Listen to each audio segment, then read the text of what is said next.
ಈ ಗಂಟ್ಲಲ್ಲಿ ಹತ್ರ ಎಲ್ಲ ಗಡ್ಡೆ ತರ ಬಂತು.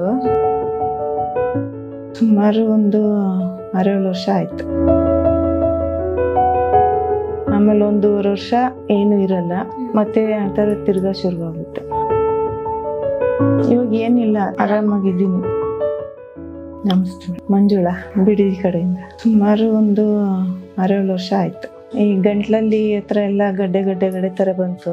ಅವಾಗ ಅಡ್ಮಿಂಟ್ ಆಗಿದ್ದಕ್ಕೆ ಅವ್ರು ಹೇಳಿದ್ರು, ಅಲ್ಲಿ ಎಲ್ಲ ಚೆಕ್ ಮಾಡಿ ಅಲ್ಲಿ ಟ್ರೀಟ್ಮೆಂಟ್ ಕೊಡಕ್ ಶುರು ಮಾಡಿದ್ರು. ಒಂದ್ ಗಡ್ಡೆ ತಗೊಂಡ್ ಚೆಕ್ ಮಾಡಿ ಆಮೇಲೆ ಈ ತರ ಆಗಿದೆ, ಕೀಮೋ ಕೊಡ್ಬೇಕು ಅಂತ ಹೇಳಿ ಮಾಡಿದ್ರು. ಆಮೇಲೆ 1.5 ವರ್ಷ ಏನು ಇರಲ್ಲ, ಮತ್ತೆ ಆ ತರ ತಿರ್ಗಾ ಶುರುವಾಗುತ್ತೆ.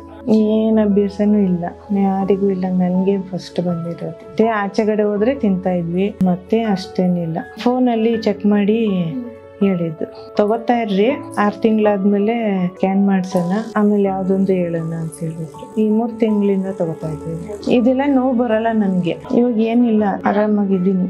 Thank you.